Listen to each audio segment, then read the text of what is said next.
What is going on, everybody? Welcome into Press Coverage. We help you gain an edge in fantasy football. I'm your host, as always, Wyatt Bertolone. With me today, player profiler, family member, Bradley Stalder, and co-host of Man vs. Machine with me. Brad, how are you doing? Oh, we're great. We're great. Oh, we're into week 4. I'm stoked. I don't know if you can tell, but we got Cleveland doing Cleveland baseball things, but we're gonna talk football tonight. If you haven't paid attention, like the Cleveland baseball team is doing historically amazing things.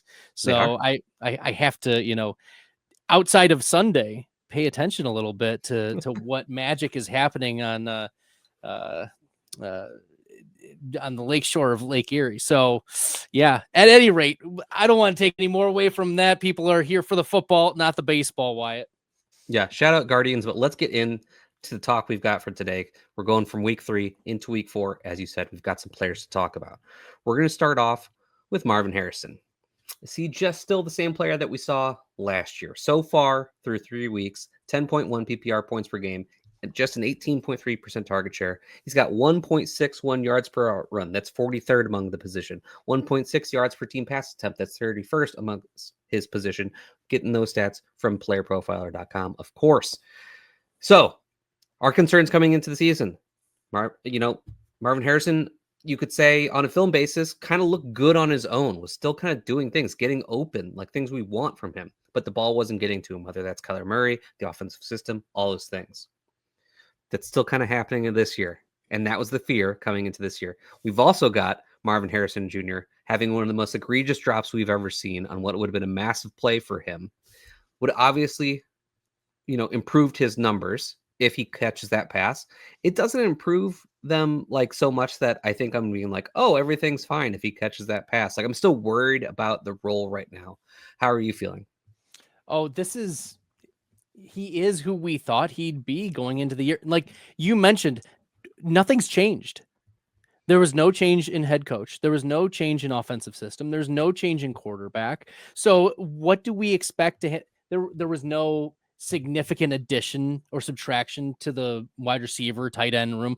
Nothing was different for Arizona. They're literally just copy pasting from this year to the next and hoping that Kyler will just take the next step. And right now, the stats are even a little bit worse than last year for Marvin Harrison. Yes, it's a small sample, but like last year, Marvin Harrison was number 7 among wide receivers in air yards, number 7 in deep targets, number 7 in air yards share, number 6 in air yards. So he's not getting as many of the deep balls, at least in the small sample to start the season. And that's why his points per game is a little bit lower. He's still getting like red zone, end zone targets, manufactured, like intentional design targets, but not enough. And definitely not enough to justify anywhere close to where his ADP was yet again. And yes, we try to build in, oh, he's going to take a year 2 leap, but usually that's because conditions change or something in the environment changes. Nothing changed for Marvin Harrison. So we're going to continue to roll out the status quo as he is a wide receiver 3 with wide receiver 1 upside. Like you don't know when it's going to come. You don't know when he's going to explode, but he's pretty much a wide receiver 3 that can be the top 5 wide receiver every any given week. Yeah, I want to give a little bit of credit, at least to the Cardinals coaching staff, in that they have tried to use Marvin Harrison differently, just a little bit. Like his ADOT has come down. He's playing in the slot slightly more. They're trying to do some more of this horizontal stuff. It just hasn't mattered, you know? Right. We're still getting the same results. And I kind of agree with you. He's kind of like a boom bust wide receiver 3 at this point. The big games are absolutely possible. We saw it in week 1, right? Like we have proof of concept. We saw the big games last year. We know that they can happen.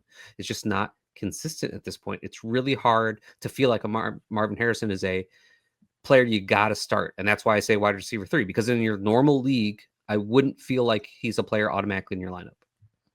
But you drafted him to be a player as a wide receiver 2 in your lineup.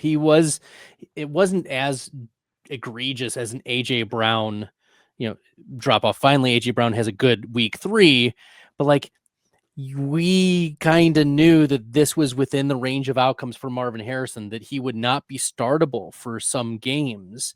And he was probably a better best ball option than a week-to-week redraft format type of target. Yeah.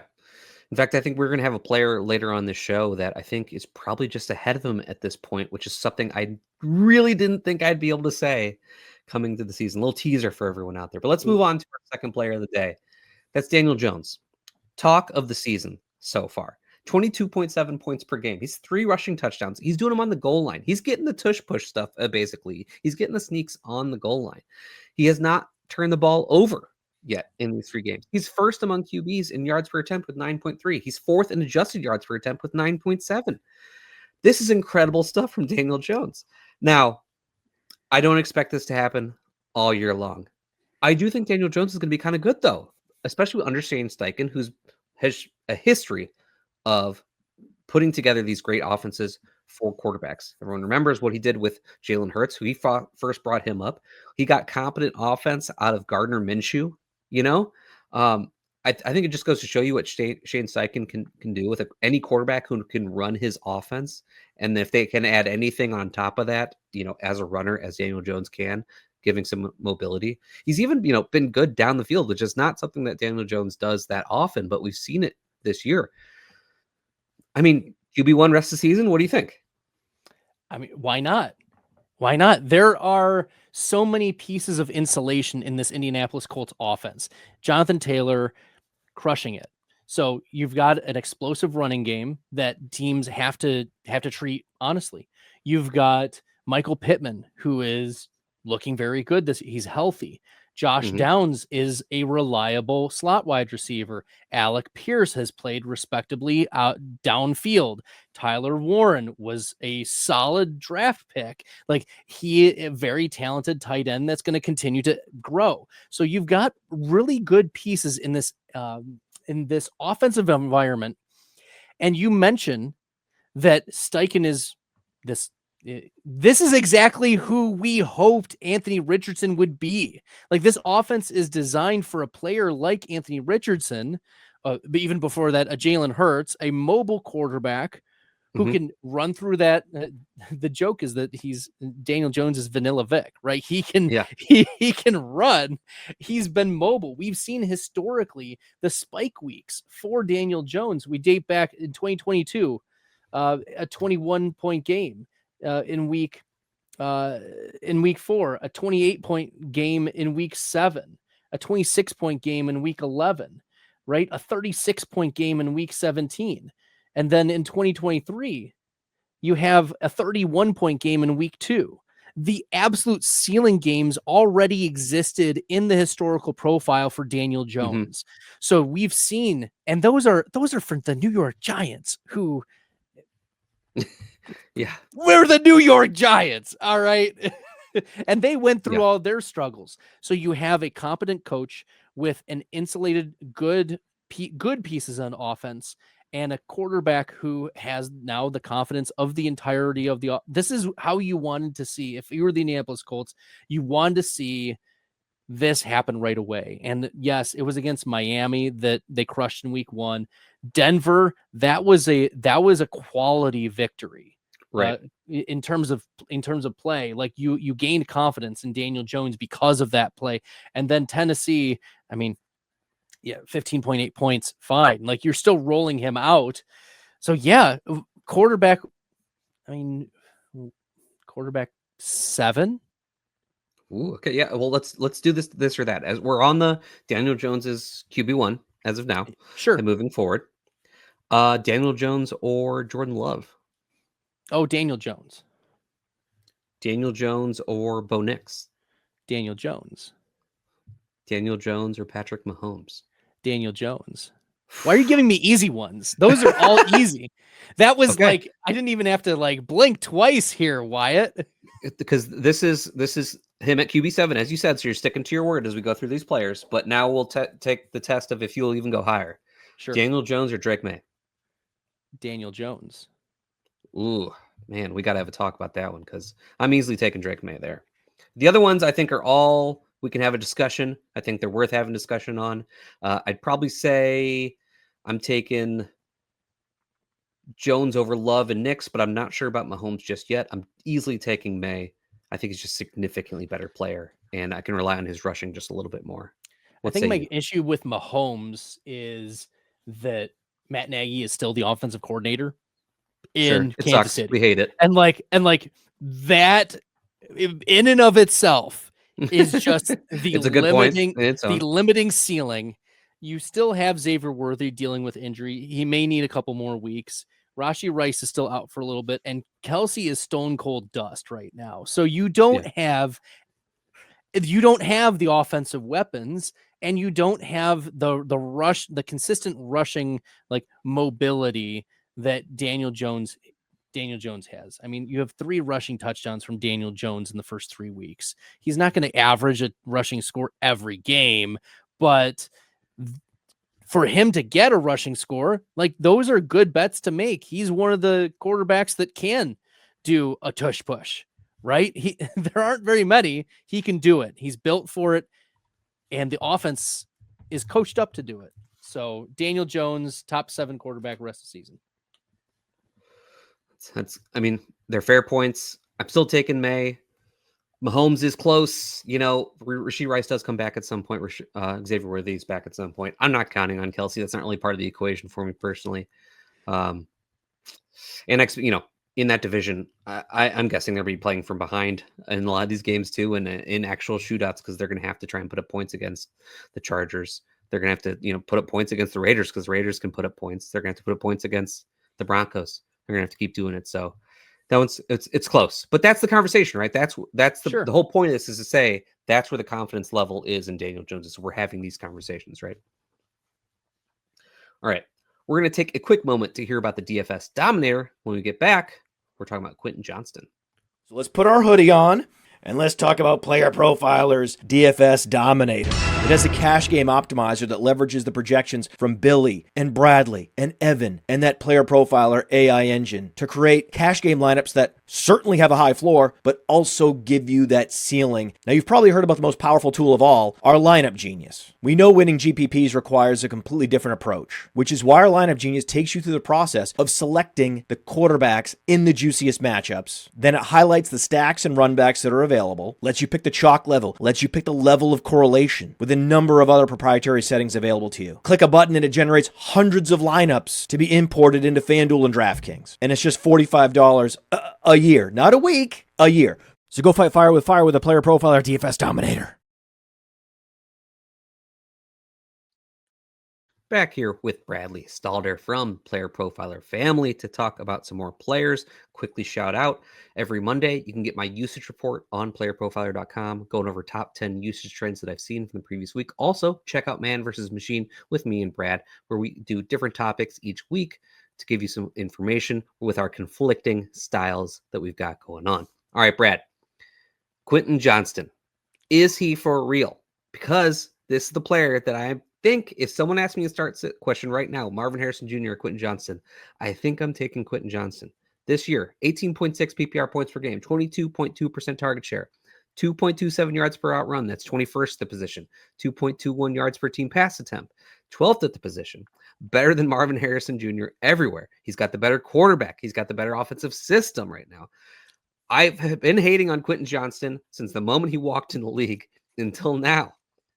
I if I can nitpick, I think he body catches the ball way too much still, but he's actually catching it.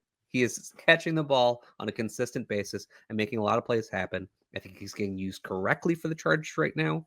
He's offering this big yak threat across the middle of the field and can still work downfield, playing off of Ladd McConkey and Keenan Allen very well. This offense with this really high tempo passing offense is putting up these massive numbers, and Quentin Johnston, is blown up because of it. Where are you at? Oh, I think he's also for real.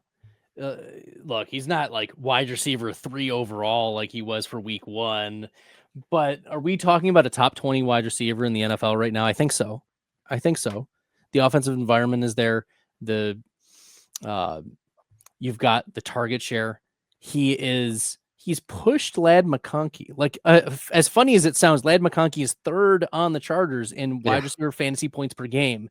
Oh man, that's frustrating. As someone who get in the end zone, drafted a few, shares of Ladd McConkey in round 2 this year, partly because I thought that his his target share was there. But I think the addition of Keenan Allen has affected McConkey because of where they line up. Like McConkey does like to go in the slot a lot, and Quentin Johnston isn't really affected by it. So when you have two guys operating very similarly and you don't have a tight end of note, like, yeah, Gadsden got some nice targets in week 3, but Tyler Conklin wasn't there. As I said, Gadsden was a healthy scratch like the first couple weeks. You have a player who's downfield who, I mean, he has 2 elite like traits, and that's what we want from players. I think we've talked about this before, Wyatt. Like when I'm evaluating players, like I want to be able to see some elite trait. And just even looking at what Johnston did at the combine a couple years ago, 97th percentile burst score and 89th percentile catch radius, even if he catches with his body, right? Yeah, not using the radius that much. No, not using. So we can like kind of X that one as like maybe it's a, you know, it's a red herring metric, but the burst score and 97th percentile tells you what you need to know is he has an elite trait. And when you have at least one elite trait in the NFL, there's a chance for you to be really successful. And a year 3 breakout is not unusual. We did see Quentin Johnston be a wide receiver 3 last year. He was wide receiver 37 overall. We saw 8 touchdowns last year, and he was just getting left for dead in a lot of fantasy drafts, especially after Keenan Allen was signed with the Chargers late in the offseason. He's averaging 8 targets a game. I think this is for real. You're not going to see like wide receiver 8 rest of season, but I think you'll see wide receiver 20, wide receiver 16. I think that's a fine spot for Quentin Johnston. He's going to have his up and down day, as any wide receiver who plays mostly downfield will. But yeah, I think this is a for real. Yeah, I have to agree. I hate to admit it. I have not been in on Quentin Johnston, as I've said. I don't have a lot of exposure to him this season. Does not feel good right now, but I do think it is real in the way that you said. Like, do I expect him to have 18.6 PPR points per game this season? No, I do not. Do I think he is a player who should be in your lineup each and every week? I do. Okay. Juwan Johnson, our next player up, the late round tight end this season. 14.2 PPR points per game through 3 games. He's got 23.1% target share. He's playing 95% of the snaps. We rarely see tight ends hit that mark in a season. I don't know if he's going to keep it up in the entire season, but as of now, I mean, this role is elite. The Saints are also averaging 40.3 pass attempts per game. Just do the math on that. 40.3% pass attempts per game. Juwan Johnson running all those routes, playing all these snaps. With that target share, the target volume is insane for a tight end right now. He doesn't even have to be that good to be really good for fantasy just because of the opportunity he has. So he's got this incredible role. He's playing well, even though he doesn't have to be a fantastic fantasy player for us. How high is he for you rest of the season? I mean, I got really aggressive with my week 3 rankings. I put Juwan Johnson as my tight end 4 for the week last week. Why move off of him? He signed a 3-year, $30 million contract extension through 2027 with the New Orleans Saints. There's organizational confidence in his role. He's not just going to be a role player. He's going to play significant snaps. And that's what the contract indicated.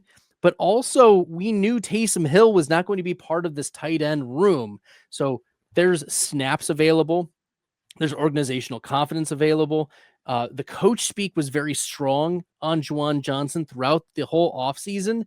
And you think about the weapons that New Orleans has. It's Chris Olave, Rashid Shaheed, a really dusty Alvin Kamara. And so our question was like, it's always running backs and tight ends, who's going to get the target share? And if you believed that Kamara or any of the other running backs who are on the wrong side of the age cliff are going to lose their steam, are going to lose their target share, you think who's going to get the work that Kamara would not get or anyone else not get? Well, if not the running back, then the tight end. And so who's left? Like Juwan Johnson was the skeleton key in these late round tight end rooms. And we should have just picked up on the signals. Like there were multiple signals given by the organization. And if you're reading the tea leaves, you should been able to see that he also has a historical profile of hitting spike weeks before. So it's not unusual for us to have a Quentin or a Juwan Johnson. When we were talking about Quentin Johnston a couple minutes ago, but you have Juwan Johnson who, like, back in 2022 had a top 2 and top 6 and top 4 and top 8 and top 2 games. In 2023, you have a top 5, a number 1 overall tight end finish, a number 9 finish in 2023. These are just weekly finishes. You have a top 8 finish, last top 5 finish in 2024. You have pedigree of spike weeks from this player. You have organizational confidence, snap share, all of it. So yeah, Juwan Johnson, it makes sense. It's real. It's true. It's going to sustain. He's probably a top 6 tight end rest of season. I think in PPR, you can argue that Juwan Johnson is tight end 3 rest of the season. Oh, you're even more aggressive. I love it. The volume is just absurd. Even without being able to score touchdowns in this offense, he's getting there because of just the volume. I think if we talk about half PPR, that argument is weaker because I don't think there's a lot of touchdown equity just in the passing offense in general, as long as Spencer Rattler is the QB. So that one's a little bit tougher. But in PPR, I think you can pretty easily make that argument. Like it's him, Tyler Warren, Tucker Kraft. That's probably like the argument for tight end 3 right now, if I had to guess. And he has the most reliable volume out of those 3. I think Tyler Warren and him could be close, especially because Warren's in the better offense. But yeah, I think that's how good it is. And I feel bad because after week 1, I was Harold Fannin Jr. over Juwan Johnson. And, I could have had a lot more Juwan Johnson right now if I hadn't made that mistake. I mean, it's not like Fannin has been bad necessarily. It's just the Cleveland Browns have been bad. The Browns have been bad. And the Saints are that fun bad team. Like we always get at least like one of these a year where they just have enough volume. I thought it was going to be Cleveland, honestly. I thought Cleveland was going to be the fun bad team. And they are like a little bit, but not to the Saints level, where they're just trying to run as many plays as they possibly can on offense. And they're all short passes.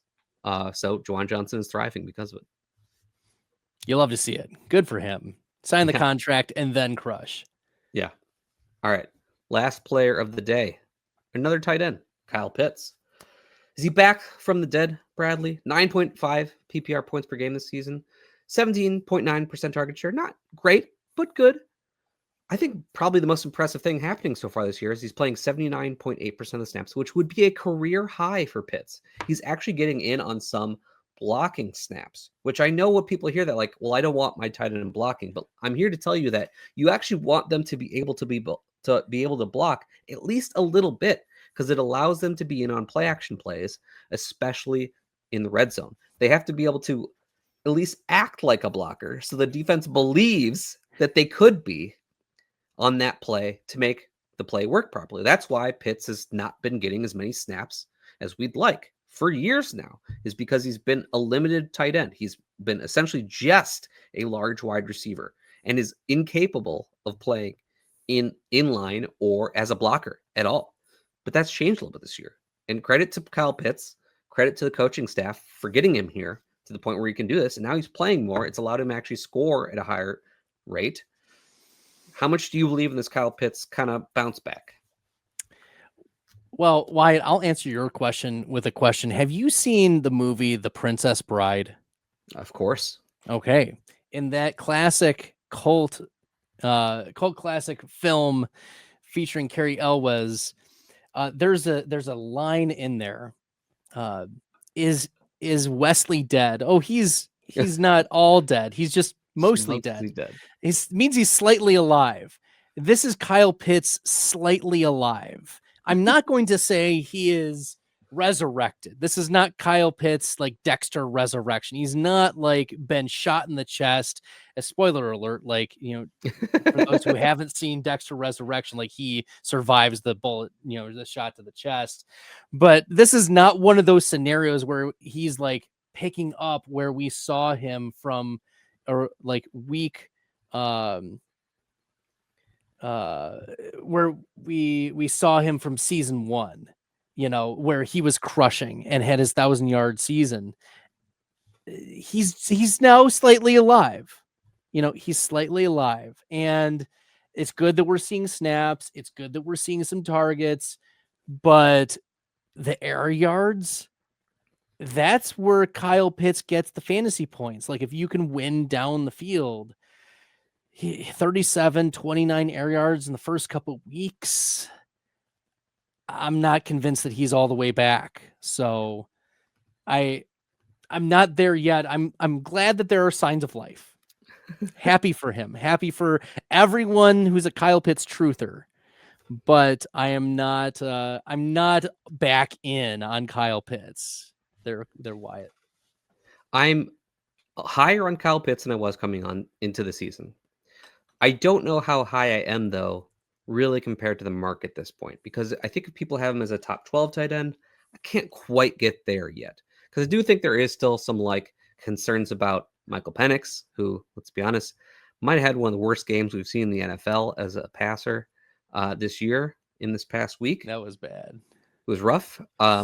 Drake London's obviously ahead of Pitts in the pecking order. Bijan Robinson looks to be ahead of Pitts in the pecking order when it comes to the passing game. Darnell Mooney is now back.